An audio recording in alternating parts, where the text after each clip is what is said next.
మీ అందరిని చూస్తే నాకు ఒకటి గుర్తొస్తుంది. ఒక ఎనర్జీ, ఒక టాలెంట్, ఒక డిటర్మినేషన్ మన ఆంధ్ర రాష్ట్ర యువకుల బ్లడ్ లోనే ఉంది.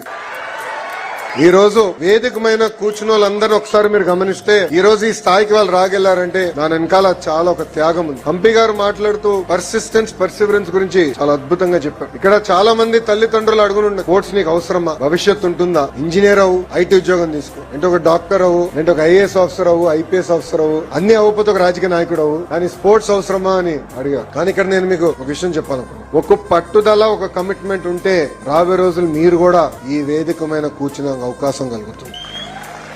ప్రభుత్వం పరంగా we are ready to support you. We are ready to continue this momentum. We want to make Andhra Pradesh a sporting capital not only for India but for the world. And I believe that change will start with the education department. That is why every Saturday is a no back day. Life skills గానియండి, sports గానియండి, we want to promote it in a very big way. ఒక తొలి అడుగు మాత్రమే మేము వేసాం. అన్ని సాధించామని నేను ఇక్కడ చెప్పట్లేదు. చేయాల్సింది చాలా ఉంది. ఇది కేవలం ఒక ప్రభుత్వం వల్లనే కాదు, ప్రైవేట్ సంస్థలు కలిసికట్టుగా రావాలి. మనం JSW లాంటి సంస్థలు చూసాం, అద్భుతంగా ఫండ్ చేస్తున్న స్పోర్ట్స్. GMR సంస్థను కూడా చూసాం. వాళ్ళందరూ ఒక ప్లాట్ఫామ్ పైకి తీసుకొచ్చి పెద్ద ఎత్తున ఒక గ్రాస్ రూట్ మూమెంటం క్రియేట్ చేయాలనేదే మన ప్రభుత్వం లక్ష్యమని ఈ సభాముఖంగా మీ అందరికీ నేను తెలియజేస్తాం జరుగుతుంది.